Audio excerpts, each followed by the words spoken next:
plataforma para fazer as vossas questões.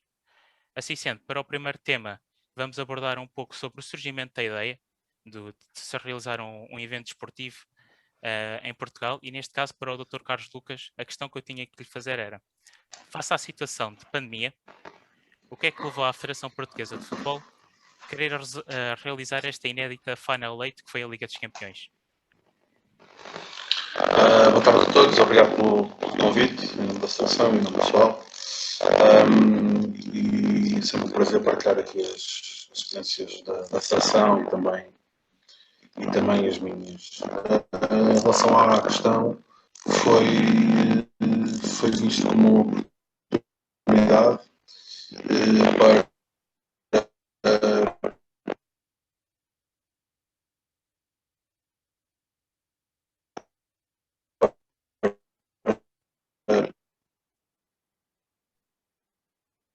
Carlos Lucas, está-se a ouvir muito mal a sua fala, o seu microfone, não sei, mas as pessoas estão a dizer que está a dar muito ruído o senhor a falar, doutor.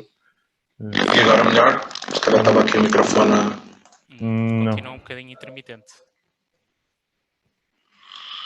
Tive em videoconferências o dia inteiro, ninguém se queixou. E agora melhor ou não? Um bocadinho também intermitente. Houve-se Então vamos fazer o seguinte, vai passar à segunda pergunta, eu vou mudar de fones e voltam já aqui, está bem? Voltaremos assim. Okay. Certo, obrigado. Nada. Então neste caso passamos ao professor Pedro Sequeira, e neste caso a questão que eu tenho para lhe colocar é: visualizei uma entrevista que o professor deu ao jornal Fair Play, em que o professor disse que tem a convicção que Portugal será no futuro campeão europeu de handball. Então a questão que eu tenho que colocar é: se esta candidatura ao Europeu de 2028, esta candidatura com a Espanha, leva a esse mote, leva a esse objetivo que o professor tanto ambiciona de Portugal ser campeão europeu de handball. Muito obrigado, Ricardo, pela questão. Portanto, antes de mais, muito rapidamente, boa tarde a todos. Já disse em off, muito obrigado. É um prazer poder estar aqui convosco. Ainda mais, a FMH foi a minha casa onde eu me licenciei, onde fiz o mestrado. Só o meu doutoramento é que fugi para a concorrência. E, portanto, é sempre um prazer poder voltar a esta casa e estar, neste caso, com os alunos de mestrado em Gestão do Desporto. Respondendo então à sua questão, Ricardo, a nossa candidatura ao Europeu de 2028 faz parte de um processo, portanto não é uma ideia isolada. Portanto, nós quando iniciámos, portanto, há 2 anos, 3 anos esta parte, nós criámos um documento que é o Rumo 2028, que era algo que por acaso nunca tinha sido feito na Federação. Eu já estou ligado à Federação desde o início da década de 90, como vice-presidente. Estou apenas a iniciar o meu segundo mandato, portanto estou aqui desde 2016. Portanto, conheço bastante bem a história aqui da minha modalidade, ou neste caso da Federação, e de facto fazer um planeamento há 10 anos. Portanto, o grupo que vocês viram, alguns de vocês pelo menos durante este Mundial, estamos a falar de um grupo que, por um lado, tinha e tem jogadores com bastante experiência, um deles, como sabem, até falecido recentemente, e um grupo de jovens que foi quarto classificado no Campeonato do Mundo e quarto classificado no Campeonato da Europa, querem sub-19, querem sub-21. Talvez, eventualmente, o expoente máximo seja o Miguel Martins. Estamos a falar de uma geração que atualmente está com entre 21 e os 23 anos. Significa que, se tudo correr bem, daqui a 7 anos estarão no ponto de maturidade, porque no handball é possível, face ao profissionalismo e face ao tipo de modalidade que é, dos atletas sendo profissionais e tendo a possibilidade de ser profissionais, prolongarem a sua carreira até aos 36, 37, 38 anos. Eu diria aqui quase, por analogia, muito parecido com aquilo que se passa na NBA. E, portanto, um atleta aos 28, 29, 30 anos está, digamos, no expoente máximo. Portanto, nós acreditamos que com este processo que se conseguiu reiniciar com os apuramentos para os europeus, para os mundiais, por um lado, e por outro lado, atingindo classificações de excelência numa modalidade coletiva, que nos próximos anos, com o grupo de jogadores que atualmente temos, com os jogadores jovens que estão para vir, que atualmente estarão entre os 12 e os 18 anos, que temos condições desportivas para chegar ao topo e ficarmos lá. Portanto, o que se conseguiu hoje foi bom, portanto, ficar num 6º no europeu e num 10º no mundial, numa modalidade como o handball, é extraordinário, porque nós não temos uma liga profissional de handball, portanto o número de jogadores profissionais que há em Portugal não é um número muito significativo, tem que muitas vezes emigrar para poderem praticar a modalidade do ponto de vista profissional, e portanto esta estabilidade pode ser atingida com para além da candidatura, com a eventual atribuição do Campeonato da Europa, e por isso eu acredito que durante os próximos 7 anos Portugal vai crescer, e, portanto temos de ser ambiciosos, temos de ser realistas, mas ambiciosos, portanto seria difícil ser campeão europeu daqui a 2 anos ou daqui a 4 anos, mas acreditamos que jogando em casa, Deus queira não havendo a pandemia, e que possamos ter os pavilhões sempre cheios, de portugueses com a sua equipa, que é um sonho que é concretizável. Agora tem aqui certamente haver uma resposta de perguntas sobre isso. É um processo longo até conseguirmos isso. O que posso dizer é que se nós não organizarmos o Campeonato da Europa 2028, a ambição do ponto de vista desportivo mantém-se, mas gostávamos muito de aliar a parte do evento, da organização, com um eventual sucesso desportivo. Muito bem. Agora para o Dr. Dino Casimiro. A minha questão vai um pouco para o acolhimento dos desportivos, dos eventos desportivos que a Nazaré cada vez mais recebe, tanto ao nível do futebol de praia, do handball de praia, também como ao surf. A minha questão é, estes eventos, a organização destes eventos, visam somente a marcar a região como promotora do desporto, ou é o desporto um veículo de transporte para o desenvolvimento da região, como os fatores económicos e fatores sociais? Bem, primeiro, boa tarde a todos. Um pedido de desculpas formal do Presidente da Câmara Municipal da Nazaré, o Dr. Walter Charro, que não pôde estar presente. Ele teria todo o gosto em fazê-lo. Uma pequena retificação só para dizer que eu sou técnico superior de desporto da Câmara Municipal da Nazaré, não sou vereador, está bem? Agradecer o convite em nome da Câmara Municipal da Nazaré e cumprimentar todos os presentes. Isso é uma excelente pergunta. Penso que todos os presentes reconhecem a evolução e o desenvolvimento que a Nazaré tem tido também através do desporto. Acho que é uma situação que atualmente é comum e toda a gente identifica a Nazaré como um destino turístico também para a prática do desporto, e obviamente que não posso e nós não podemos dissociar as coisas. O desporto é mais do que desporto, é o desenvolvimento desportivo, é o desenvolvimento social, humano, e depois há o desenvolvimento económico e turístico que isso também traz. A Nazaré soube aproveitar ao máximo todas as suas características naturais, e a Onda é um caso único a nível mundial, e associada à Onda tem que estar a cultura, tem que estar a gastronomia, tem que estar o bem receber, tem que estar também outro tipo de modalidades. E no caso dos desportos de praia, os desportos de ondas, os desportos de natureza, vão ser uma aposta muito grande da nossa parte, nomeadamente com o futebol praia e com o handball praia, que já tivemos eventos de âmbito nacional e internacional, e inclusivamente em ambas as modalidades, tanto no handball praia como em futebol praia, já recebemos prémios internacionais pela qualidade dos eventos organizados aqui na Nazaré. Muito bem. Dr. Carlos Lucas, não sei se já está em condições de proceder a... Digam-me vocês, se me estão a ouvir melhor agora. Muito bem, muito melhor Ok, agora. ótimo. Então, professor Carlos Lucas, posso repetir a questão? Se calhar não vale a pena. A questão era porque é que nós embarcámos na aventura de pegar em 2 meses e meio a organização do torneio. Não foi uma final, mas foi um torneio da UEFA Champions League. Nós, a nível de candidaturas internacionais, desde que esta direção chegou aqui à Federação, é algo que temos 2 pontos que são comuns em relação a quando nós embarcamos em candidaturas. Um, que tem a ver com o ponto de que está como base a missão da Federação. A Federação tem como objetivo, duas traves mestras. Organizamos, pomos gente a jogar à bola e representamos o país através das nossas seleções. Isto são as 2 traves mestras, são competições e seleções. Além disso, mudámos a missão aqui no nosso 2º ano que tivemos aqui na Federação, em que, inspirados por acaso num discurso ouvido pelo atual Presidente da República, que nós temos também a missão de representar o país lá fora, e representar a alma portuguesa lá fora e darmos um sentido de Portugalidade e de pertença a todos que vêm representar uma seleção. Isso todas as federações em comum o fazem. E por isso, e esta representação de Portugal e projetar Portugal lá fora é uma das chaves mestras que nos leva às candidaturas internacionais. Vimos aqui uma oportunidade também.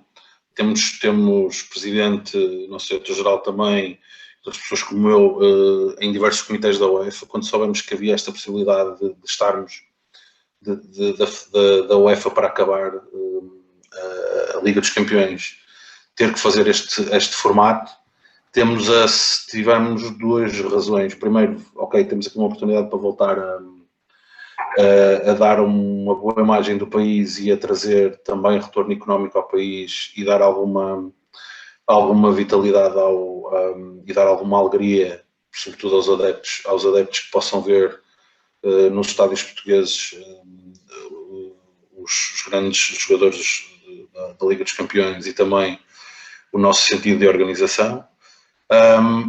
Vimos também aqui uma oportunidade, uma contribuição na altura em que estávamos a sair de desconfinamento, uma contribuição para o retorno económico, que a nível de Liga dos Campeões, mesmo em pandemia, ainda são umas dezenas de milhões. E por isso chegámos aqui, fizemos e abarcámos. Depois temos a sorte de termos algumas coisas a nosso favor, que é, tínhamos acabado de organizar uma final da Liga das Nações no ano anterior, tinha corrido muito bem, tinha sido a primeira.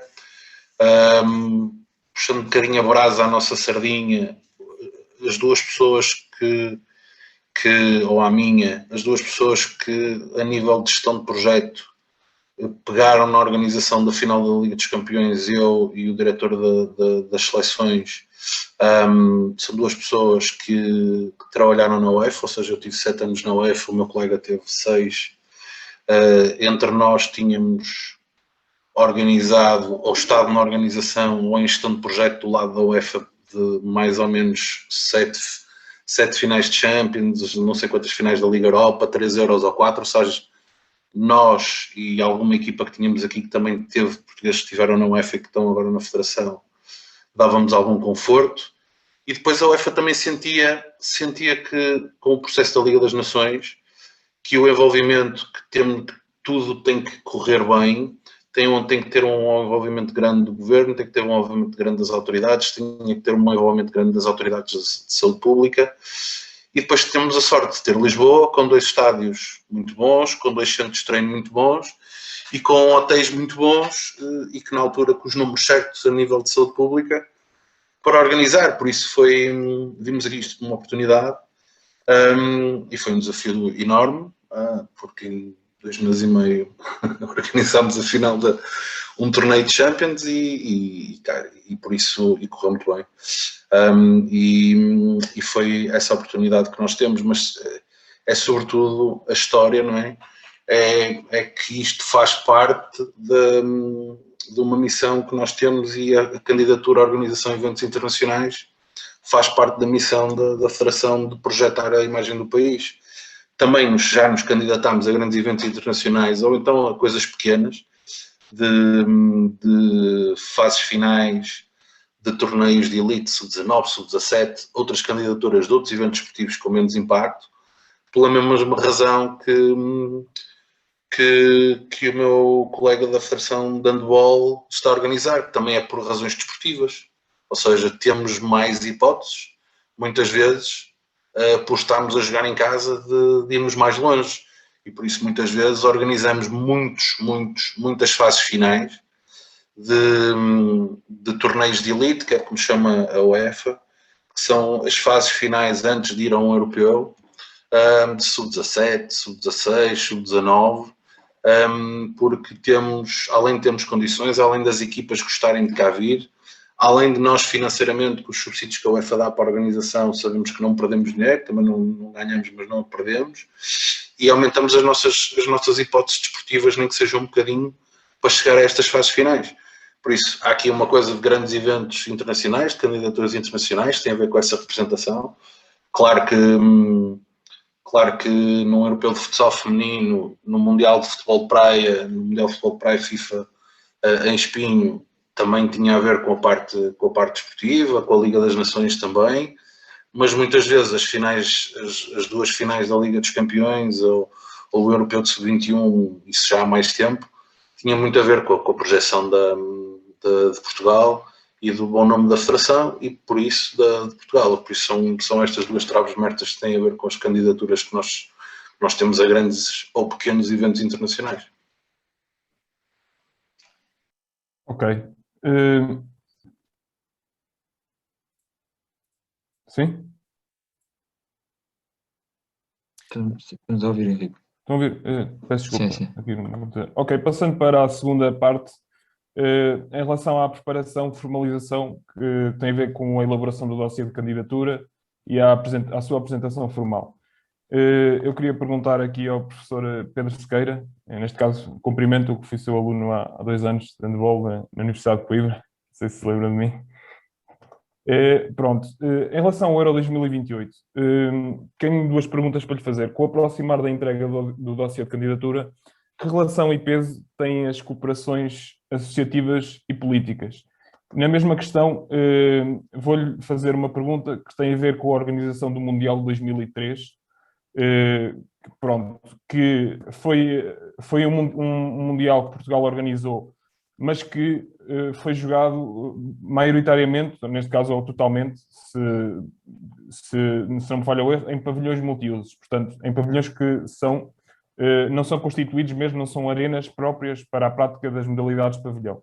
O que eu lhe pergunto também, para além das cooperações, do peso das cooperações associativas e políticas, é se passará por se investir em pavilhões, em infraestruturas próprias especializadas da modalidade, cumpridoras para receber o evento, algo que não aconteceu com o Mundial 2003. Henrique, muito obrigado pelas questões, também um cumprimento especial para si. Portanto, isto é bom ter aqui ex-alunos de instituições diferentes e, portanto, sinto-me realmente em casa e privilegiado relativamente a isso. Espero que isso não tenha afastado do lobby para eu estar aqui. Respondendo diretamente às questões. Portanto, a primeira, e aí o Dr. Carlos Lucas, ou o Carlos Lucas, tem mais vantagem. Tira-me lá o doutor. Tira o doutor. O Carlos tem mais vantagens do que eu, porque a Federação é mais vantagem, vou perceber porquê. O futebol, a FIFA e a UEFA, e bem, a meu ver, já há muitos anos que os processos de candidatura são de longa distância. O handball, neste caso a Federação Europeia e mesmo a Federação Internacional, não tinham essa... eu diria, não era prática comum.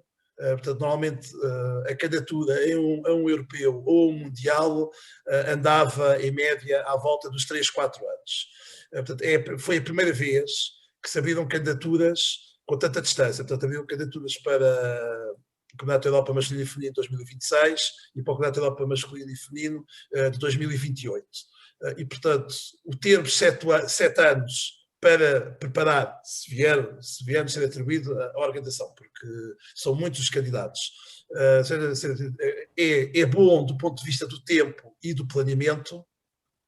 Foi e tem sido difícil na pergunta que o Henrique fez, porque, como calculam, e dando aqui 2 exemplos muito simples, se seguir-se o normal da democracia, daqui a 2 governos diferentes estaremos no Europeu 2028 e, neste caso, poderia acrescentar aqui a candidatura também do futebol ao Mundial 2030, portanto vai passar aliás, estamos a trabalhar em conjunto exatamente porque temos os mesmos constrangimentos. Ao nível da Câmara Municipal teremos podemos ter 2 câmaras municipais diferentes por causa de Lisboa, e eu já vou responder à segunda questão.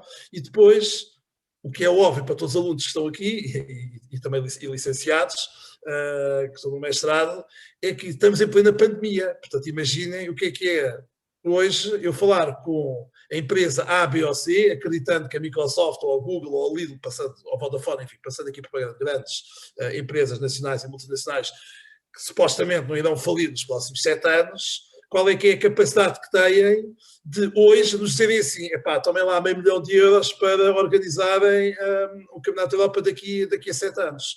Portanto, esse tem sido o maior desafio. O que é que já foi conseguido? já foi conseguido o compromisso governamental, dizendo que é do interesse do governo, eu prefiro aqui só do Estado, é do interesse de Portugal, que haja este grande evento. Depois, quem for, não interessa. E isso eu devo dizer que é gostava de partilhar isto convosco, e roubar aqui isso há mais ou 2 minutos. Este é um processo muito interessante da democracia portuguesa. Porque, repare, eu por acaso tenho a felicidade, podia não acontecer. Há 2 colegas meus da direção que não acontece. Dos 5 que compomos a direção, há 3 que, se formos reeleitos sucessivamente, poderemos estar no europeu se ele nos for atribuído. Porque, como sabem, pelo regime das associações esportivas, neste momento só podemos fazer, e bem, a meu ver, e bem, pelo princípio da rotação, só podemos fazer 3 mandatos na mesma posição. Portanto, eu fiz um mandato que terminou em 2020, estou a iniciar um mandato que terminará em 2024, 2025, e portanto, significa que se eu me recandidatar e se for reeleito, aqui vice-presidente, mas que tenho a coordenação da candidatura e provavelmente terei a coordenação da organização, se for atribuída, que eu em 2028, 2029 serei vice-presidente, mas poderei não ser.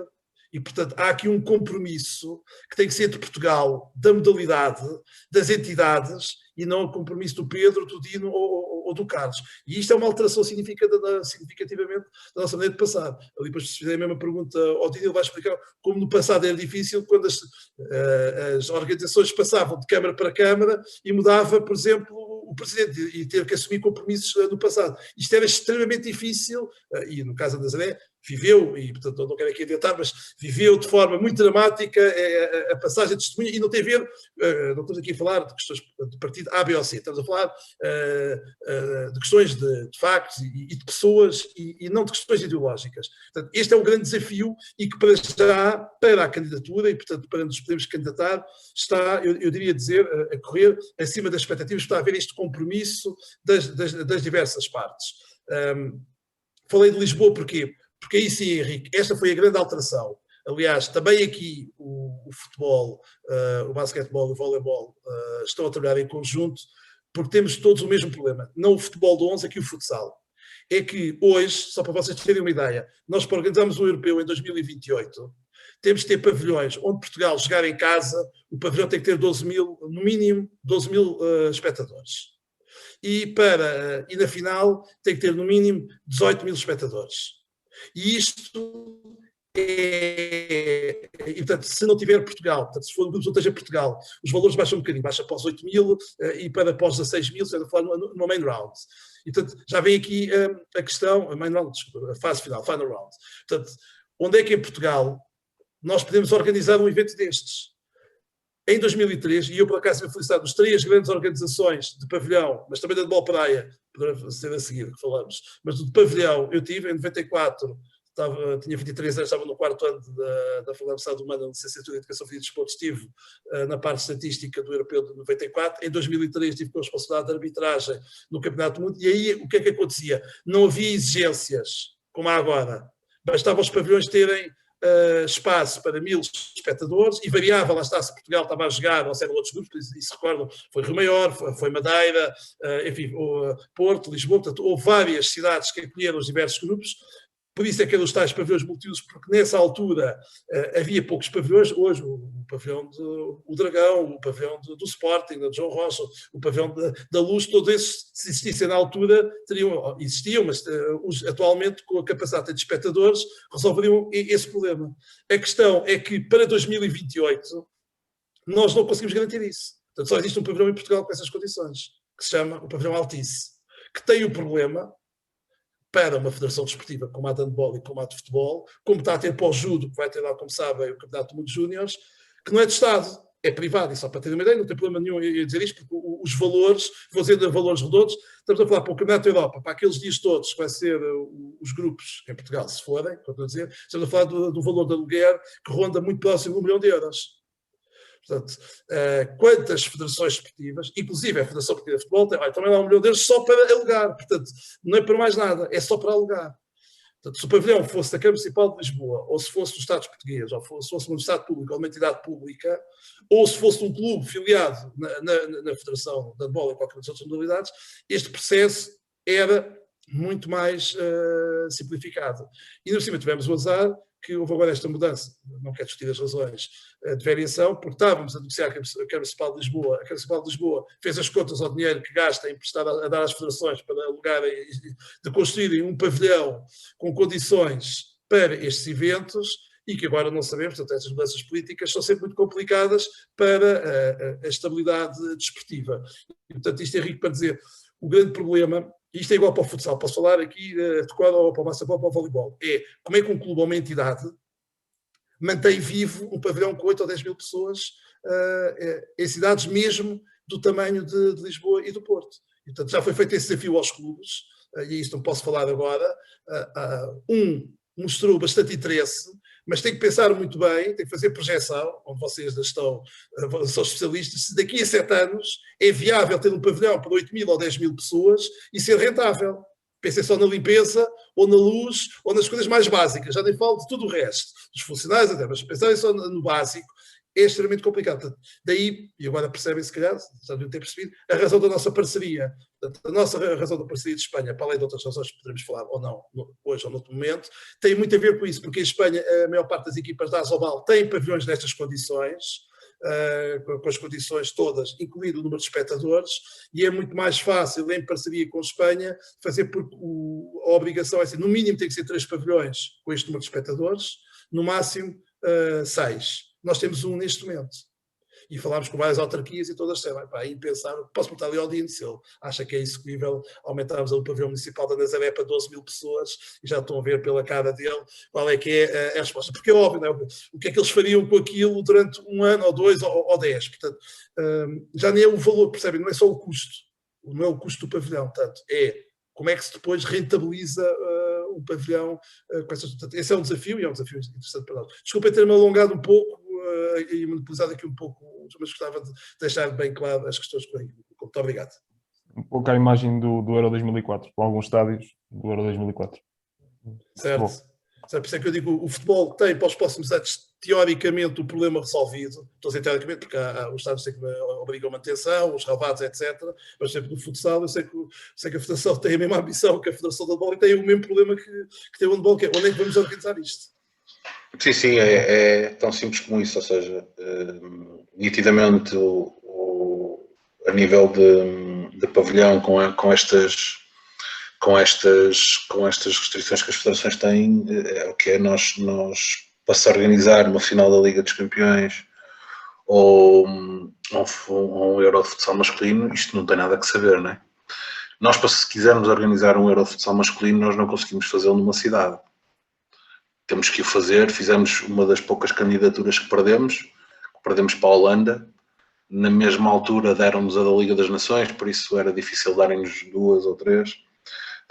Mas a candidatura para o Euro de Futsal tinha que ser Porto e Lisboa, sendo que o Super Boca Arena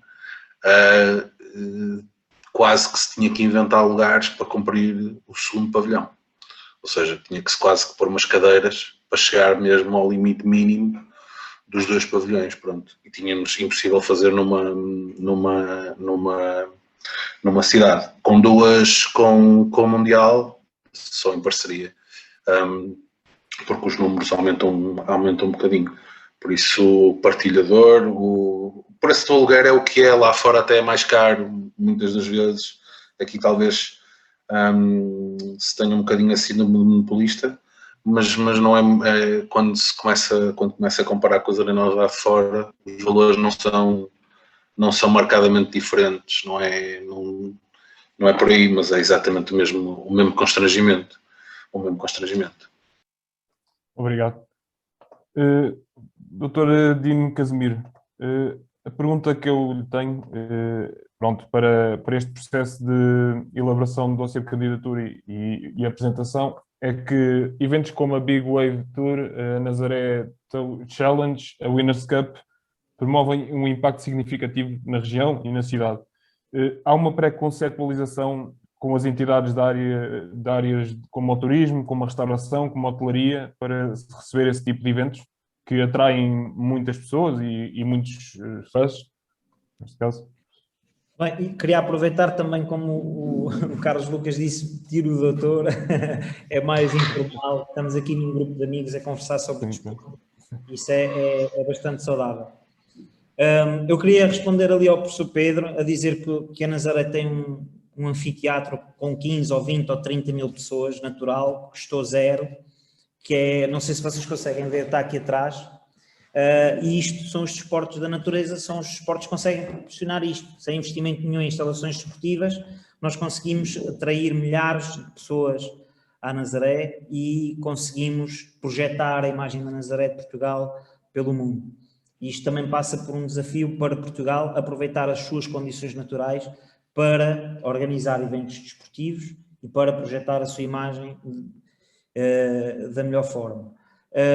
Obviamente que o Nazaré Challenge, ao contrário dos eventos de futebol praia e de handball praia, tem um orçamento muito superior, não gastamos dinheiro ou não há nenhum investimento com as instalações desportivas, mas há um investimento muito grande em comunicação, muito grande em live stream, muito grande em viagens, em segurança, em alojamento, alimentação, e o Nazaré Challenge tem um orçamento de cerca de 800 mil euros para o contexto do futebol, e aquilo que o Carlos Lucas estava a dizer é peanuts, mas para um evento de surf já é um investimento bastante significativo, ainda para mais não tendo que fazer nenhum investimento na instalação desportiva, porque ela já existe, é tirarmos o máximo partido dela. Quando há um evento destes, tudo o que é economia local, tudo o que é economia inclusivamente regional e nacional tem um impacto muito grande. Podemos vos dizer que tal como os eventos organizados e os grandes eventos organizados em Portugal em todos os desportos, o surf já passa a ter e já começa a ter uma grande afluência. Quando são anfiteatros com a beleza e com a espetacularidade da Praia do Norte, ainda mais afluência tem. Nós tivemos situações de pessoas a virem da Austrália e da Nova Zelândia para vir assistir às ondas grandes, porque é fácil, atualmente com as novas tecnologias, nós fazermos o call, nós comunicarmos que dentro de 72 horas vamos ter o campeonato do mundo de Tallinn ou o campeonato do Nazaré Challenge de paddle, e estão a viajar pessoas do mundo inteiro em 72 horas para chegar cá para viver aquele momento. Isto vai inflacionar tudo, vai inflacionar as dormidas, vai inflacionar o alojamento, a alimentação, os transportes, e a Nazaré, de um momento para o outro, num dia de inverno, a nível turístico quase inexistente, transforma-se no centro do mundo do surf das ondas grandes, e é bastante interessante para nós podermos usufruir disto. E depois essas pessoas ficam cá, podem ficar ou não alojadas na Nazaré, mas depois dispersam por Portugal inteiro. A Nazaré está situado no centro de Portugal, com excelentes acessos, tem uma linha turística muito interessante: Nazaré, Alcobaça, Batalha, Fátima, Orém e Tomar. A sul temos Óbidos, temos Peniche, temos Ericeira, a norte temos Figueira da Foz, temos Coimbra, temos Leiria, e torna ainda mais apetecível. E uma coisa curiosa relativamente ao surf e ao bodyboard, mas mais ao surf, agora que estamos a falar do Nazaré Challenge, é que atrai famílias. O jovem pode vir com o pai, pode vir com a mãe, eles ficam a ver o surf das grandes. A mãe vai visitar o castelo de Orém, por exemplo, ou vai visitar Tomar, e depois eles podem se deslocar mais a sul e ficar em Lisboa 2 ou 3 dias, ou mais a norte e ficar no Porto, e isto traz um retorno indireto que nós não conseguimos quantificar. É impossível quantificar o retorno que isto traz. Mas acho que toda a região e Portugal, direto ou indiretamente, têm grandes benefícios, principalmente na parte de hotelaria e nesse tipo de serviços. Obrigado. Agora tinha aqui uma pergunta para Carlos Lucas. Em relação à preparação, à elaboração do dossiê de candidatura e à sua apresentação, quais são os aspectos que se tornaram fatores críticos de sucesso para que Portugal recebesse os eventos de futebol até hoje associados, como a UEFA Champions League, a Liga das Nações, o Euro 2004, que já é mais antigo, mas entre outros, vários eventos, Europeu de Sub-17, Sub-19, Mundial de Futebol Praia, portanto. Há duas outras coisas que Portugal tem e que o fator crítico de sucesso é positivo. Uma coisa tem a ver com a qualidade dos estádios, outra tem a ver com a qualidade dos hotéis e outra por sermos competitivos a nível financeiro. Ou seja, nós quando fazemos um orçamento, temos um orçamento de custos que apresentamos às federações a dizer isto vai-me custar X e eles vão buscar, nós dizemos assim, nós não queremos perder dinheiro, e depois há um subsídio da UEFA que aquele orçamento de custos é coberto. E com a FIFA existe mais ou menos essa parte também, mas com algum grau de risco na candidatura, porque nos dão parte do inventário comercial para nós irmos ao mercado, por isso vamos buscar alguma parte por aqui. Tem a ver sobretudo com esses 3 pontos e tem a ver com as condições meteorológicas também que são algum ponderadas e feitas. Existe depois um ponto que já do 2004 para a frente que tem a ver com a experiência na organização dos grandes eventos desportivos, ou seja, transmitimos aqui um grau de conforto que nós percebemos que é importante. Mas tem a ver com isso. Depois tem a ver com a parte técnica da candidatura, que tem que ser inatacável, ou seja, temos que cumprir todos os pressupostos. A UEFA, nós para a candidatura de 2014, na final da Champions League no estádio do Sport Lisboa Benfica, a candidatura era uma candidatura em que eles diziam isto são as diretrizes da candidatura e tem aqui uns formulários, mas depois ainda era uma candidatura antiga que eu diria que é antiga, mas que mandávamos um dossiê, uma coisa assim, grande e tal, bonita, e agora a candidatura que se faz, agora basicamente temos muito pouco para divagar, temos coisas para escrever, ou seja, temos templates numa plataforma online em que temos que preencher células e preencher texto e temos aqui um template de uma carta que o governo tem que assinar para impostos, para defesas de direitos comerciais, para comprometimento de segurança, para apoio médico, que é um template que o governo ou não assina. E se o governo assinar e mudar umas palavras, deduzem-se pontos. E depois aquilo é uma coisa muito matemática, ou seja, cumpre, não cumpre, e vai depois ao Comitê Executivo para definir. Pronto. E nós aí estamos sempre muito ponto. É extremamente importante a qualidade das infraestruturas e é extremamente importante, acho que o fator competitivo, a experiência da organização e também saberem sempre que vêm para aqui e são bem recebidos, ou seja, que é um país que gosta de futebol e que é sempre uma grande festa, qualquer evento que mesmo que não tenha equipa portuguesa, não é? Nós tivemos aqui em 2014 o Real Madrid contra o Atlético e quem vivenciou aqueles 2 dias em Lisboa viu que toda a gente estava também na festa das 2 equipas de Madrid, ou seja, e são esses 2 pontos que são importantes. O que nós não fazemos, ao contrário que eu saiba de alguns outros eventos desportivos, o que nós não fazemos é pagar um FII para ter as finais, ou seja, isso nós nunca fizemos, nunca fizemos isso, ou seja, já temos concorrentes, a Federação Holandesa e o Governo Holandês tinham um FII que iam pagar à UEFA, ou seja, que eles deduziam do orçamento de custos para terem a final do futsal. Ou seja, há federações /governos /cidades que o fazem. Nós aqui, para todas as candidaturas ganhas, nunca o fizemos. E não foi por causa disso que nós fomos ganhando as maiorias, não é? A maioria delas. Mas tem a ver com as infraestruturas, tem a ver com a experiência, tem a ver com o preço, é sempre competitivo. Ou seja, não podemos chegar e aparecer um orçamento de custos enorme. E por isso, e tem a ver com o conforto de uma história que se criou desde 2004, de organizações de eventos desportivos que têm corrido bem. Ok, obrigado.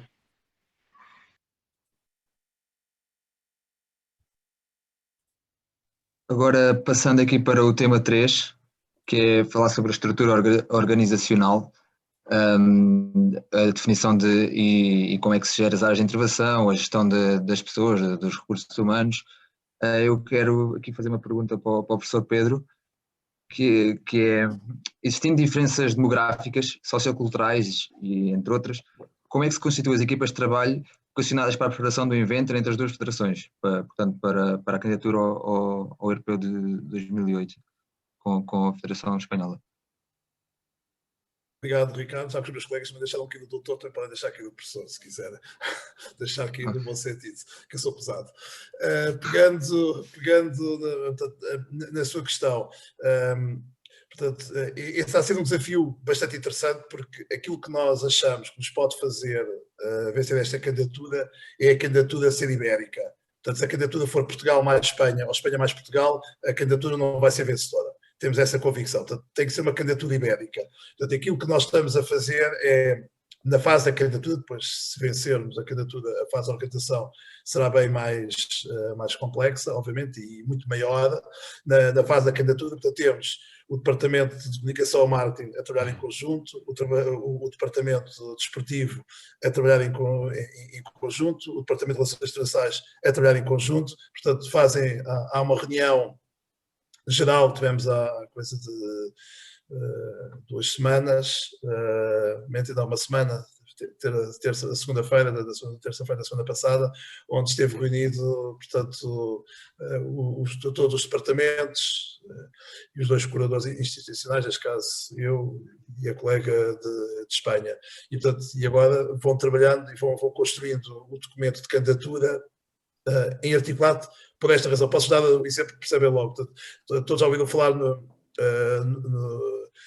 lince ibérico, que é algo que associa os 2 países. Então nós temos que encontrar isso. Portanto, temos que encontrar um grupo que perceba. Portanto, aqui temos vantagens bipartidas. O Luís Frade joga no Barcelona, o treinador do Benfica, o Chema, está em Portugal. Portanto, temos espanhóis em Portugal e temos portugueses em Espanha, seja jogadores, seja treinadores. Portanto, conseguir aqui criar, assim, mas vai estar previsto no nosso processo.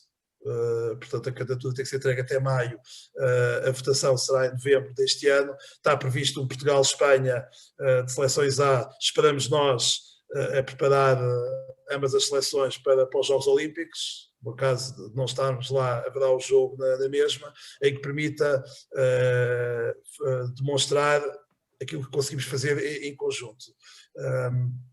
Existem sinergias muito boas. Então, devo dizer, Ricardo, se calhar esse é o aspecto mais importante e que eu diria que o Carlos não conhece essa história, quase certeza, mas fica a saber. Portanto, nós contámos no processo de candidatura de Portugal e Espanha, na primeira reunião, em que estavam os presidentes, e, portanto, estava eu e mais a colega de Espanha, que tem esta pasta, também da coordenação, e o presidente da Federação, estava a falar por causa do futebol e de articular as 2 candidaturas, que elas estão de alguma forma articuladas entre o Dr. Fernando Gomes e o Dr. Miguel Laranjeiro.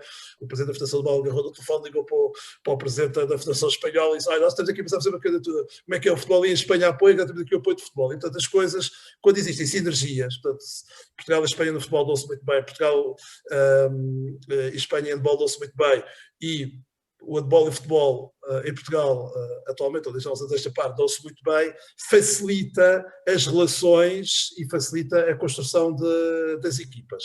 Mais à frente, como digo, se viemos a organizar, estamos a falar aqui no evento, e fica já aqui o desafio para todos os alunos para se oferecerem para participar nesta mega organização, porque vai ser preciso mesmo, estamos a falar de mais de 1000 pessoas vão ter que estar envolvidas na organização. Portanto, estima-se cerca de 1500 pessoas vão ter que estar envolvidas numa organização, e estamos a falar apenas do pavilhão. Imaginem se fossem os 6 pavilhões para organizar um evento, e portanto existe aqui de facto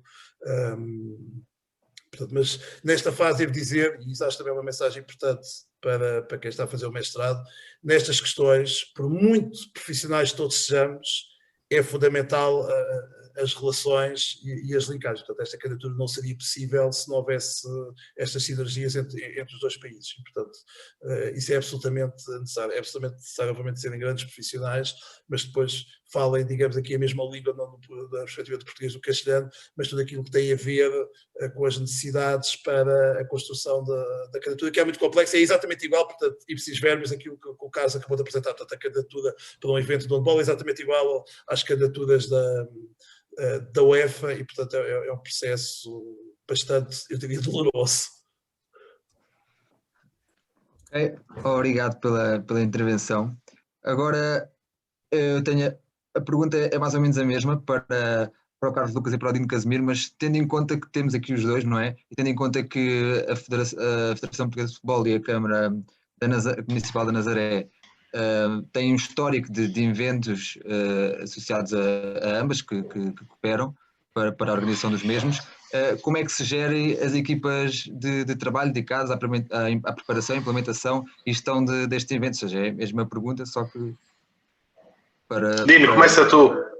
Exato, eu sugeria que cada um desse o seu ponto de vista e depois, se for preciso, discutam as ideias. Bem, eu vou ser muito sincero, acho que é muito fácil. Nós e o Carlos, acho que sente isso cada vez que vem a Nazaré.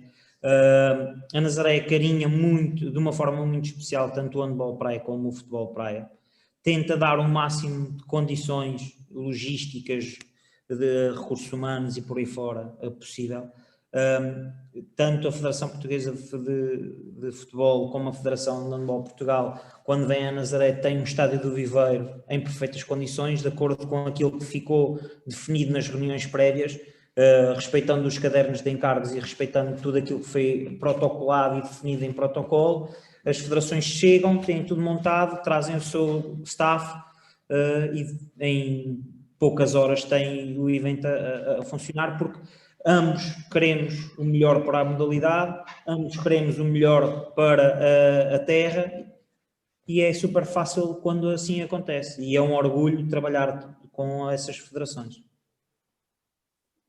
Eu se calhar dou um exemplo prático para ilustrar. O que nós fizemos no ano passado, nós conseguimos,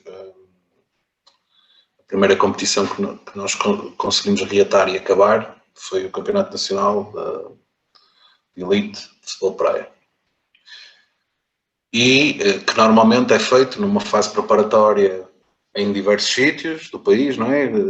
Diversas associações de futebol candidatam-se, têm o seu estádio, e são as etapas feitas e depois a final é num local que ultimamente e bem tem sido na Nazaré. Isto seria impossível fazer o ano passado por causa da pandemia. Então o que nós conseguimos fazer, e só com a relação, profissionalismo, dedicação e depois isto tudo que parece um blá blá blá e que não é, e é o que faz a diferença, e com paixão, é que conseguimos organizar o que é normalmente todas as etapas do futebol de praia espalhadas pelo país. Fizemos todas as jornadas do Campeonato de Futebol de Praia na Nazaré, todas, com um plano de contingência que se calhar que foi o que deu mais dor de cabeça, mas a relação entre a Câmara e as autoridades de saúde era ótima. Ao Dino e aqui à minha equipa para pormos de pé, para vermos tudo aprovados. Lá dissemos aos jogadores que não conseguiam, que não iam tomar banho, paciência, mas conseguimos que tinham que ir, depois de cheios de areia, tirar um bocadinho de areia com as garrafinhas de água e irem tomar banho ao hotel. E isso tudo, mas conseguiu-se fazer. Quem visse em casa, na televisão, era exatamente igual, mas à porta fechada, que outro ano qualquer, e conseguiu-se dar excelentes condições, mais uma vez, às equipas, e conseguiu-se fazer um campeonato inteiro na Nazaré. Campeonato inteiro, todas as jornadas da fase de elite do futebol de praia na Nazaré. Pronto, isto ilustra, não é? Primeiro um grau de confiança, depois não foi só na Nazaré, também com diversas razões da parte jurídica, do qual é a responsabilidade da praia, de quê e tudo isso. Só na Nazaré que se conseguiu fazer o tipo de desporto de praia que se fez. E depois há um grau de confiança grande entre as equipas, não é? em que depois, na minha... Eu sou de competições e eventos, na área de eventos também tenho uns especialistas em futebol de praia, uns especialistas em futsal, uns especialistas em futebol feminino e futebol de 11, e depois a minha malta, claro, de futebol de praia, a única coisa que quer fazer é na Nazaré, não é? E eu também de vez em quando, e o Dino vai-me perdoar, pá, de vez em quando também temos de fazer outras coisas, pá, um bocadito que seja, noutros sítios, porque na Nazaré é porreiro, come-se bem, os hotéis são bons, o estádio é top e as pessoas são muito profissionais, não é?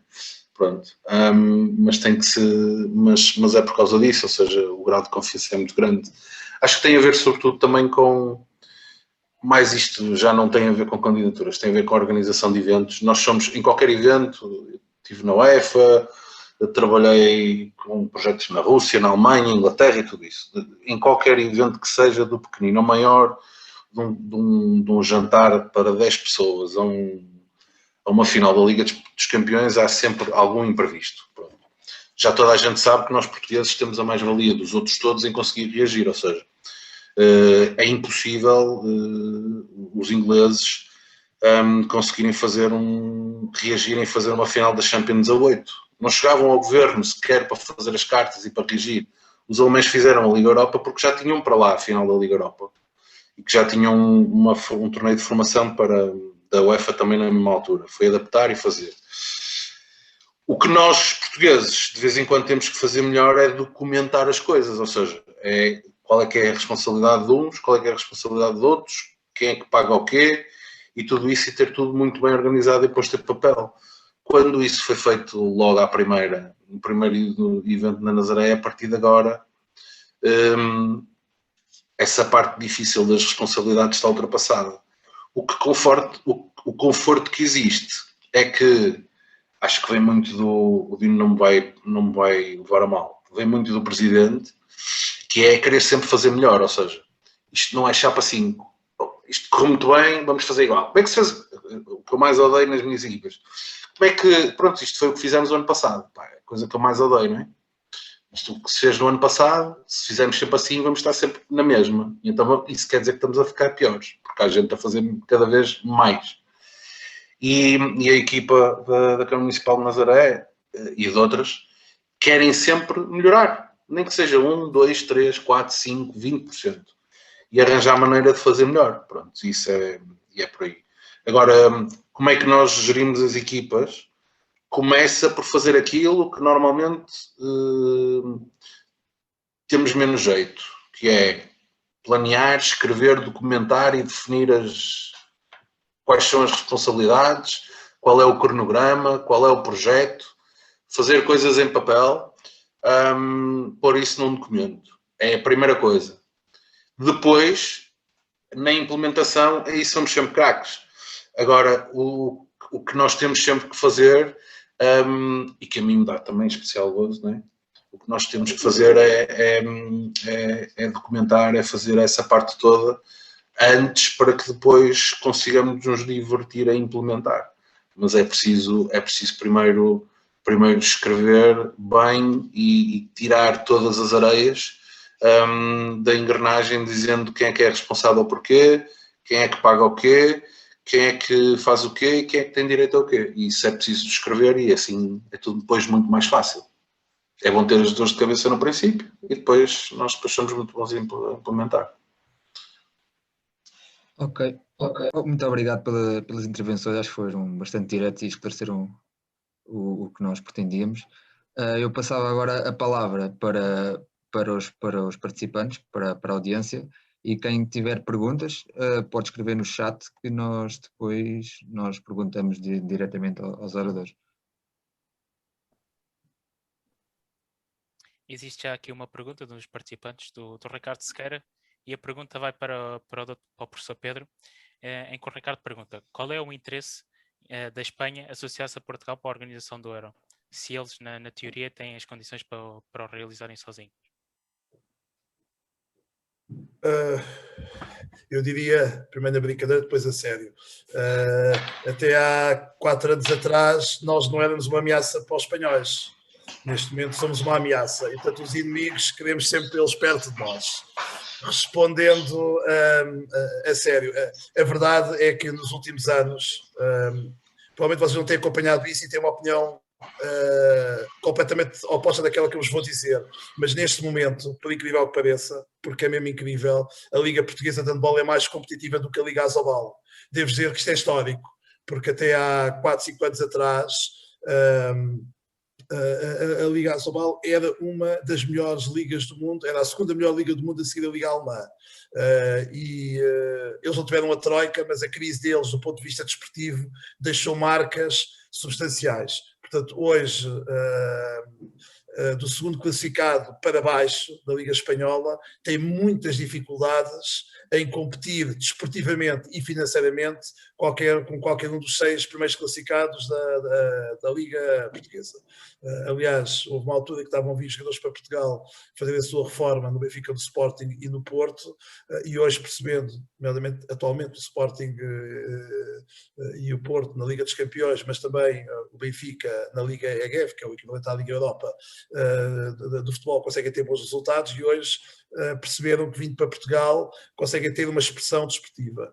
E isto traduziu-se primeiro nos clubes, e bem, e fico feliz por isso, também por outros. O Madeira Sá fez uma campanha extraordinária na Taça Challenge há muito poucos anos esta parte, e isto traduziu-se em um aumento da qualidade da nossa seleção. Aqui falando muito dos masculinos, no handball praia fomos buscar o melhor treinador espanhol ao nível de clubes para selecionador feminino, e conseguimos oferecer aquilo que a Espanha não conseguiu oferecer a ele, e não tem a ver com remuneração, tem a ver com o projeto. Tem a ver com o projeto, que a remuneração provavelmente é inferior, e ele sentiu que aqui podia fazer algo que a Espanha se calhar já não consegue fazer. Portanto, a Espanha começou a perceber que há aqui um potencial muito interessante, que nós sempre quisemos. Aliás, posso dizer que até foi a título mais pessoal e depois institucional, o Barcelona há muitos anos, podem achar isto incrível, que quer fazer competições em Portugal, porque sente que eles neste momento jogam com a equipa B na Liga Asobal, e a equipa principal joga na Liga dos Campeões. Portanto, e eles precisam que a equipa A tenha uma competição que neste momento a Liga Espanhola não dá. Portanto, e isto foi-se conquistando, e devo dizer que o mérito não é desta direção. Portanto, o mérito é primeiro nos clubes, em segundo lugar na anterior direção à minha, portanto, a minha anterior da anterior, portanto, aquela que entrou em 2012, começou a ganhar esta confiança a nível internacional, e hoje, portanto, a Espanha vê que fazer algo com Portugal é extremamente interessante, até porque Portugal, por razões da língua, ou seja, nós conseguimos dominar bem as línguas estrangeiras. Eu, por exemplo, falo fluentemente 5 línguas estrangeiras, e estou na Federação Europeia. Conseguimos ter apoio de outros países que atualmente a Espanha, do ponto de vista do handball, não consegue. Portanto, vê aqui um conjunto de mais-valias nesta relação. E nós, obviamente, temos uma admiração enorme pela Espanha, porque Espanha, com condições similares à nossa, assim que organizou, e portanto, isto para mim, para o Carlos, podem somos um bocadinho mais velhos, assim que organizou os Jogos Olímpicos de Barcelona, até aos Jogos Olímpicos de Barcelona, se forem ver, a Espanha não era muito diferente de Portugal, e hoje, do ponto de vista desportivo, em quase todas as modalidades, a Espanha é extraordinariamente competitiva, e portanto para nós é sempre bom estar associados aos espanhóis, e, portanto eles agora veem que Portugal também é extremamente competitivo e muito organizado, porque sempre, como o Carlos disse e o Dino disse, nós sempre fomos muito organizados. Por exemplo, a Arena 1000, o Dino podia falar sobre isso, até é o campeonato espanhol de handball de praia, e vai fazer uma etapa na Nazaré, e portanto tinha uma etapa para o campeonato espanhol, para além de tudo aquilo que o Carlos disse relativamente à Nazaré, que eu subscrevo, é também o olhar para Portugal e dizer assim, não, ali temos organização, ali temos qualidade. Portanto, o somatório disso tudo fez com que eles vejam uma mais-valia estarem também com Portugal, o que me deixa muito orgulhoso, como calculo. Obrigado, professor. Neste caso, a próxima pergunta vai para o Dino, em que o Francisco Santos pergunta: falando sobre o futebol de praia da Nazaré, sabendo a importância que as praias e o turismo têm na atração do público, o que é que a Nazaré tem que o Algarve não tem?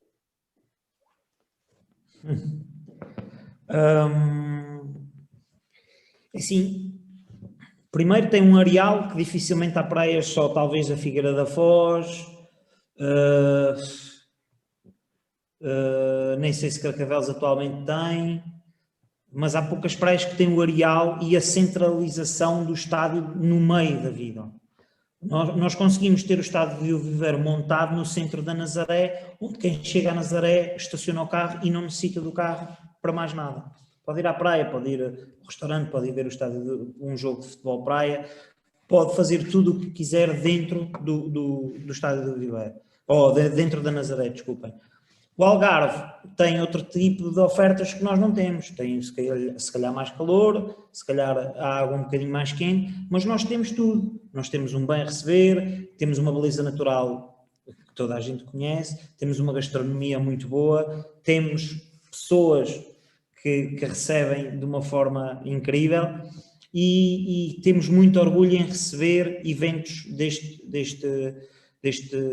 desta qualidade e deste tamanho na Nazaré. E aquilo que o Carlos estava a dizer, temos uma pessoa muito importante que é o Presidente da Câmara Municipal da Nazaré, Walter Chicharro, que foi o principal impulsionador destes eventos internacionais, nomeadamente do Estádio do Viveiro Jordan Santos.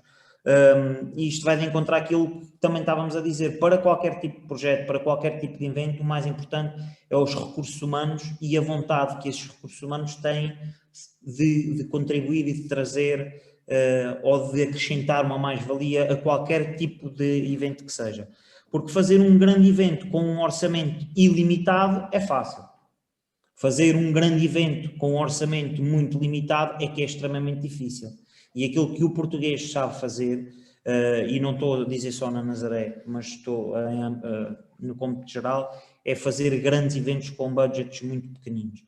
A Nazaré torna-se diferente porque tem a Nazaré à volta do Estádio do Viveiro. E o Estádio do Viveiro é como se estivesse dentro da Nazaré, e é impossível ir à praia sem ouvir o grito do gol do Jordan Santos no Estádio do Viveiro, é impossível dar um passeio à frente do mar sem sentir as pessoas a gritarem, a vibrarem dentro do Estádio do Viveiro, e isto atrai multidões. E o Carlos e o Pedro sabem, não há evento nenhum que seja feito no Estádio do Viveiro que não encha, que não tenha filas intermináveis de espectadores que querem participar, querem ter e viver aquelas emoções. E então, quando é a seleção portuguesa, tanto de handball praia como de futebol praia, é uma loucura, porque nós vivemos a nossa bandeira, o nosso país, temos orgulho naquilo que somos, e a Nazaré tem muito disso.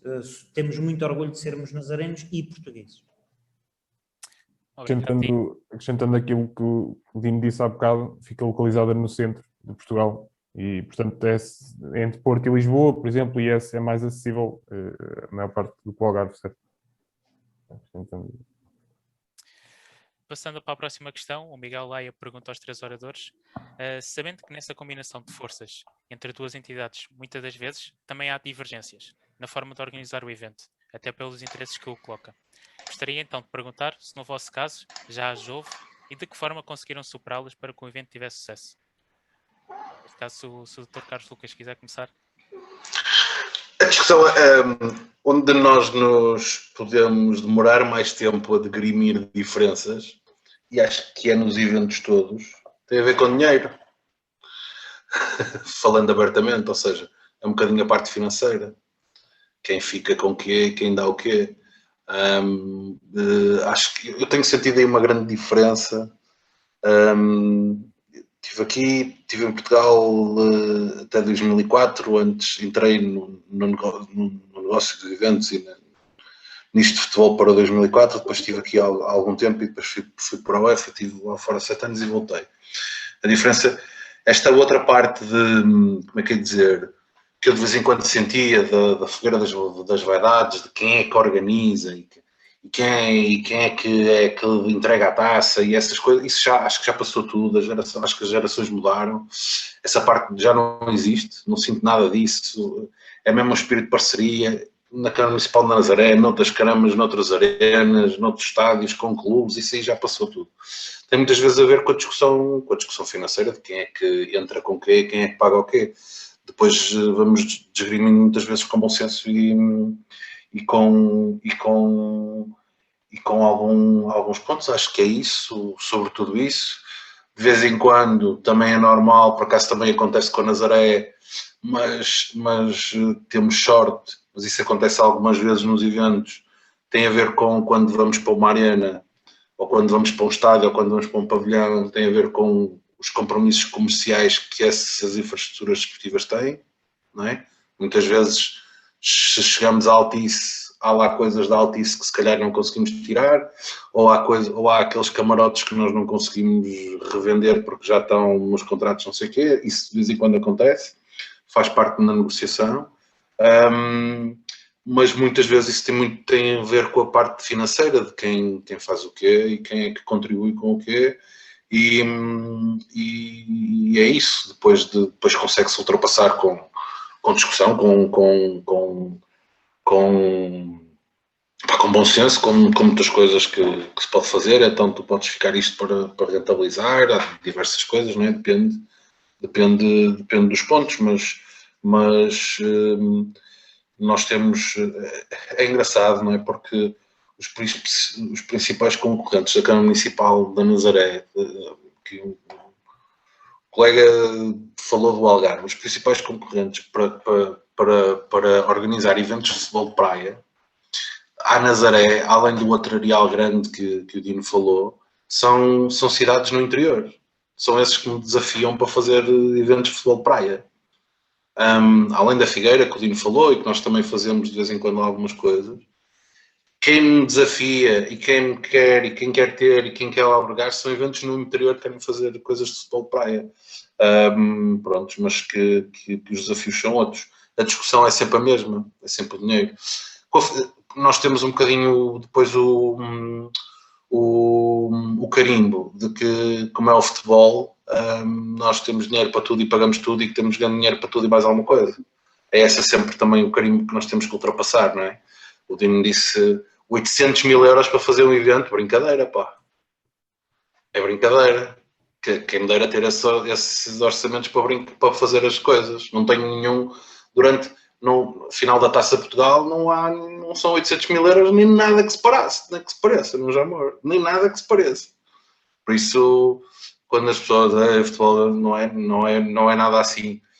Aliás, o mérito um dos grandes méritos do crescimento da Federação e tudo isto é que nós temos que poupar dinheiro em tudo o que é acessório para dar o essencial. O essencial é dar mais horários de estágio para as seleções, mais jogos internacionais para as sub-15 e para os sub-17 de futsal e para o futsal feminino, mais dinheiro para conseguirmos organizar mais competições, porque isso é que é o essencial da Federação. E isto de organizar os eventos, não sei o quê, são coisas que alavancam, mas não é a cerimónia da Taça de Portugal que sou eu que faço e que adoro e não sei o quê, que é o mais importante. O mais importante na Federação é conseguirmos fazer os eventos e tudo o resto, as comunicações, a parte de marketing, o mais eficientemente possível, para que consigamos gastar mais 50 mil euros num estágio de sub-15, de malta que nunca veio e que se calhar nunca fez de futsal feminino. Porque são estas que vão sair 2 ou 3 craques que vão nos levar a campeão europeu e são estas que vão levar bichinhos para as terras delas para chamarem as amigas para ver mais miúdas a jogar, que isso é que é o importante da Federação. Por isso, a discussão é sempre dinheiro. Normalmente, a primeira discussão é dinheiro. Okay. Não sei se quando o handball também se passa, mas com o futebol é um bocado isso. Aqui um bocado pegando também na pergunta do Miguel, mas também associando à pergunta que entretanto foi feita pela Daniela, neste caso agradeço também desde já aos orados pelo seu tempo e pela partilha. A questão da Daniela, pela sua experiência, é a seguinte: muitas vezes para organizar um evento desportivo a burocracia envolvida é muito grande. Ela então gostaria de perguntar se no vosso dia-a-dia sentem essa dificuldade e se querem ser um problema em Portugal ou se é em geral um problema partilhado por os vários países europeus. Nesse caso, deixo a oportunidade ao professor Pedro Sequeira, se quiser responder, à Daniela. Sim, muito obrigado. Daniela, eu acho que há bocado, eu penso que vocês estão com atenção, mas assim, para as mensagens passadas, eu acho que há bocado o Carlos respondeu muito bem a isso, que é a questão quando ele deu o exemplo de pegar no papel e na caneta, relativamente ao planeamento. normalmente tínhamos a tendência de não fazer isso. E depois qualquer coisa que seja para fazer, lá vem a burocracia. Portanto, se as coisas estiverem bastante bem planeadas, não é um problema. Não é um problema. Têm que estar bem planeadas, bem estruturadas desde o início. Eu lembro, e vou ter aqui, vou ter uma grande amizade pelo meu presidente e fartei de morrer com ele, porque ele, quando mandaram o manual da candidatura, ele assim, 132 páginas, como é que a gente vai preencher isso daqui para aí umas 3 vezes? Isso para o presidente, tenha calma, não é o presidente que tem que preencher 132 páginas. Temos as pessoas, cada pessoa vai ter a sua secção, mas já viu, e depois sempre temos uma reunião, como é que vocês, e já tive tempo a ler as páginas todas, tenha calma, pronto. Portanto, eu digo isto, portanto, há um bocado esta tendência. Portanto, porquê? Porque, obviamente, quando ainda não pegámos em nada, tudo o que apareça, que não seja um papel, a gente acha logo que é um problema. Portanto, essa é que é, eu penso que essa é que é a grande diferença. Portanto, se as coisas estiverem bem pensadas e bem organizadas, como o Carlos disse, a burocracia que há é a burocracia necessária. Eu acho que o principal problema, e claro que há problemas, com isto eu estou a dizer que seria tudo fácil, eu acho que o principal problema que há, e o Dino conhece bem, e eu também conheço bem por ser professor de uma instituição superior pública, é que de facto a administração pública portuguesa não é fácil. Por exemplo, as câmaras até 5 mil euros, aquilo é fácil, mas ninguém organiza um evento por 5 mil euros. E, portanto, quando queremos comprar uma viagem, a agência de viagens até faz um preço muito mais barato, mas já temos que ir à plataforma governo, que depois é não sei o quê. Portanto, nós temos há setores da nossa sociedade que, de facto, não facilitam. Eu posso dar aqui um exemplo, para além de tudo aquilo que o Carlos também disse e que eu subscrevo bastante, também está na Nazaré.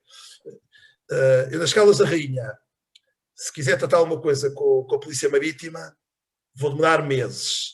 Na Nazaré, o Walter já, peço que o Presidente da Câmara Municipal da Nazaré agarra no telemóvel ao Dino e diz, olha, está lá da licença, e resolve-se. E, portanto, e ainda bem que é assim, por isso é que eles têm sucesso, porque conseguiram, aquilo que eu falava há um bocado de Portugal, conseguiram criar um clima de confiança. Portanto, há um clima de confiança e de profissionalismo entre as diversas estruturas. Por isso é que nós também, e como o Carlos disse, é fácil fazer tudo na Nazaré, mas depois não é politicamente correto, porque depois lá vem as outras razões, nunca há de bolo praia, nos outros é tudo para a Nazaré. Depois tu és as Caldas, porque é que vais para a Nazaré? Portanto, eu já levo essa boca, as pessoas das Caldas, para ter para os Joarelho, porque é que vais para a Nazaré? E portanto devemos sofrer isso eternamente. Mas isto para dizer que, claro, portanto, a administração pública em Portugal é pesada. É pesada, é complexa, muitas vezes querem ajudar e não conseguem. Por exemplo, nós com os patrocinadores não públicos, o processo é muito mais ágil e é muito menos burocrático. Portanto, nós ainda temos restícios daquilo que foi feito no 25 de Abril, que se fala pouco, mas que ainda tem, do ponto de vista administrativo, que ainda pesa muito, passar tantos anos na administração pública. Agora, também posso dizer, e passei por essa experiência, em 1994 era muito mais complicado. Em 2003 era medianamente complicado. Hoje é muito mais fácil comparativamente àquilo que tivemos nos anos anteriores. E posso dizer, também já foi dito aqui, portanto, a experiência que eu tenho na Federação Europeia, portanto, já vão para 8 anos e vou fazer agora um mandato como presidente lá de uma das comissões, há países bem mais complicados e alguns deles até com um grande sucesso desportivo e organizativo que, quando é para desenrascar, a Federação Europeia vem a Portugal, não vai a outros países, sabe que a resposta logo nem pensa, isso é impossível. E nós dizemos sempre que sim a tudo. E temos esta capacidade de, sem planear, resolver tudo. Ok, muito obrigado, professor. Não havendo mais questões, eu pessoalmente tenho aqui uma pequena provocação, uma pequena pergunta pessoal a fazer ao Dino. Dino, neste caso, se formos a ver, como a sua imagem exemplifica bem, a Nazaré tem a maior onda do mundo. Tem atualmente também agora, como já referiu o Jordan Santos, o melhor jogador de futebol praia do mundo. Tem também o centro de alto rendimento de surf. E prepara-se também agora para se tornar o lar das seleções nacionais, tanto de handball, na vertente de handball praia, e também do futebol praia. Porque, pelo que vi, está um projeto idealizado para se construir uma arena multifacetada. Então, a minha questão é este o objetivo? É este o objetivo de tornar a Nazaré como uma capital dos desportos de praia? Bem, olha, isso é uma pergunta que tem que fazer ao Presidente da Câmara Municipal da Nazaré. Como eu já disse, eu sou técnico, compartilho muito dos sonhos que ele tem e a nossa equipa compartilha muito dos sonhos que ele tem mas sem a vontade dele, sem o querer, sem a disponibilidade que ele tem, era impossível. Nós damos a nossa ajuda. Eu penso que os desportos de natureza, nomeadamente os desportos de praia, os desportos de onde vão ser o futuro da Nazaré, pelas condições únicas que nós temos, há uma diferença. Ninguém vem à Nazaré para jogar futebol praia, mas para surfar vêm pessoas do mundo inteiro, ok? Nem ninguém vem à Nazaré para jogar handball praia, são coisas diferentes. Um é um destino turístico para a prática da modalidade e outro é um destino para a realização de eventos daquelas modalidades, ok? Agora, a Nazaré é um caso de estudo, se calhar, provavelmente, porque em tão poucos metros quadrados tem tanta coisa especial, e quem não conhece desde já convido a vir cá, serão super bem recebidos, de certeza absoluta. Poderão ficar com o meu contacto. Nós também vamos realizar muitos eventos internacionais, desde já lanço o desafio para quem quiser vir cá fazer estágio ou eventualmente voluntariado, também poderão fazê-lo. Mas para finalizar, depende muito do Presidente e do atual Executivo. O investimento foi esse, foi uma decisão do Executivo e do Presidente, nós estamos cá para executar, umas vezes com menos dinheiro, outras vezes com mais dinheiro, umas vezes com mais vontade, outras vezes com menos vontade, mas o que é um facto é que na Nazaré os eventos que são cá organizados têm tido bastante sucesso. Já recebemos prémios internacionais pelas provas de handball praia, nomeadamente o Campeonato Europeu Sub-16, foi a prova, a melhor organização do ano 2016 atribuída pela EHF, e em 2019 recebemos um prémio do melhor evento do ano da Beach Soccer. Portanto, eu penso que deve ser uma aposta para manter enquanto o Presidente estiver cá, e acredito que ele não vai abdicar, e há projetos em conjunto tanto com a Federação Portuguesa de Futebol como com a Federação de Handball Portugal, e que a Nazaré de certeza vai ser um dos parceiros enquanto o atual Presidente cá estiver. Obrigado, Tino. Temos uma última questão e também vou utilizá-la para fechar este webinar, e desde já agradecer outra vez aos oradores por este tempo despendido, pela partilha de conhecimento, que acho que tanto para mim como para os meus colegas é uma mais-valia. Então a última questão é feita pelo nosso professor desta unidade curricular de gestão de eventos, o professor Tiago Miguel, em que a questão é para os três. O objetivo é: quais são os principais conselhos que dariam aos alunos como futuros organizadores de eventos? Começando pelo professor Carlos Lucas, depois seguindo pelo professor Pedro Sequeira e acabando no Dr. Dino. Os eventos é uma coisa de paixão, ou seja, acho que e é uma coisa que se tem que ter paixão e gosto em fazer, porque toda a gente gosta de fazer o primeiro, o segundo e o terceiro, mas ao fazer o 15º, é algo que mói, não é? Porque a disponibilidade é algo que tem. Um bocadinho o que eu disse antes, tem que uma pessoa que é muito boa em eventos, ao contrário do que se pensa, tem que ser tão boa na secretária, no computador, a planear, a escrever e a fazer cronogramas e responsabilidades e project plans e Excel, como a implementar. Há pessoas que são ótimos técnicos de eventos só num local, só no campo, mas os muito bons têm que saber fazer as duas coisas. E por isso tem a ver com esse tipo de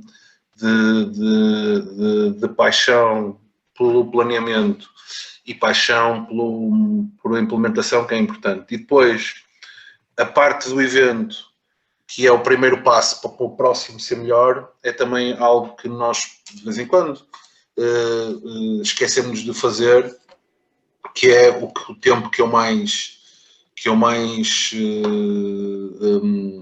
avalio, como as minhas equipas o fazem, que tem a ver com quando eu organizar o próximo final, não sei se este ano voltamos à Nazaré, quase ironicamente a dizer, mas que nós começamos internamente pelo relatório de debrief que escrevemos da última vez que lá tivemos. Ou seja, quando se acaba o relatório pós-evento, é extremamente importante para que o próximo seja melhor. E sobretudo quando acaba um evento e correu tudo bem, normalmente a malta esquece de escrever os pequenos detalhes e os pequenos pormenores que são para melhorar. E mais uma vez, documentar no fim de um evento o que é que se pode melhorar, mesmo que toda a gente dê palmadinhas das costas e corra muito bem, é o primeiro passo para que o próximo seja ainda mais sucesso. Por isso são estes 2 conselhos. Eu vou ter mesmo que sair às 7h30, tenho 2 filhos pequenos, estou sozinho em casa e não tenho outra hipótese. Estou muito espantado que ainda não interromperam o webinar. Mas eu às 19h30 tenho mesmo que sair, que senão não tenho hipótese. Por isso, se me deixarem sair, obrigado a todos, obrigado ao Dino e a todos os que tiveram. E se saírem às 7h30 não é por mal, ok? Ok, muito obrigado, professor. Obrigado. Desculpa, Dr. Carlos Lucas. Professor Pedro, se quiser agora também responder à questão, quais são os principais conselhos que daria aos alunos como futuros organizadores de eventos? Muito bem, vou tentar ser curto para ajudar ali os filhos do Carlos. Os meus já têm os 2 15 anos, portanto já é mais gerível. O principal conselho, há pouco também o fiz, tal como o Altino fez agora há pouco, é participarem o mais possível, no máximo de eventos possíveis, enquanto voluntários. É muito importante conhecer a realidade dos diversos eventos. O Ricardo já conhece este discurso, porque é o discurso que eu lhe fiz quando foi meu aluno. Portanto, aluno de gestão tem que perceber tanto de desporto como qualquer treinador, como qualquer atleta. E a participar nos eventos é fundamental. Nós, aos nossos voluntários, pagamos sempre a estadia, a alimentação. Quando é Nazaré é exatamente igual. E, portanto, fazemos sempre questão disto. Não há qualquer investimento por parte de quem esteja lá como voluntário, porque obviamente vão estar a trabalhar. E eu sei que na maior parte das organizações esportivas, inclusive outras organizações, por exemplo, que a Nazaré faz, e outras autarquias, aqui falando da Nazaré, está cá a Nazaré, normalmente é semelhante. E isso é muito importante. Portanto, se vocês querem organizar alguma coisa de alguma área, irem ver como é que funciona. Eu tive essa sorte, como digo, estava no 4º ano da faculdade quando foi o Mundial 94, estava no meu 3º ano de doutoramento quando foi o Mundial 2003, nunca deixei de participar e hoje provavelmente não estaria na função que estou se não tivesse passado pela experiência de, enquanto voluntário, ter estado nesses 2 eventos. Portanto, isso é fundamental, antes de terem organizado o que quer que seja. Se organizar alguma coisa no futebol ou no basquete, no badminton, vão ver no atletismo, no judo, no taekwondo, como é que eles organizam, porque há sempre coisas que nós podemos ir buscar para os nossos eventos, mesmo sejam modalidades que a gente acha que não domina e que não tem nada a ver connosco, há sempre alguma coisa a aprendermos. Era basicamente isto que eu tenho para partilhar convosco. Obrigado, professor. Dino, a última palavra é sua. Quais são os principais conselhos que daria? Bem, é difícil acrescentar algo depois do Carlos e do Pedro falarem, pelo know-how que eles têm, mas acima de tudo que façam eventos diferenciadores, únicos e que não copiem aquilo que foi feito no município ao lado, no sítio ao lado.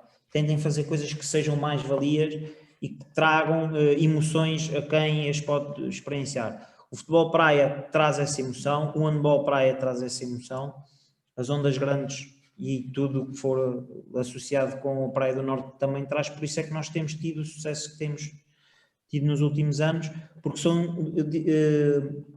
não é o torneio de matraquilhos, não é o torneio de snooker, não é as copas, percebem onde é que quer chegar e às vezes acontece muito, nós somos convidados para assistir a papos de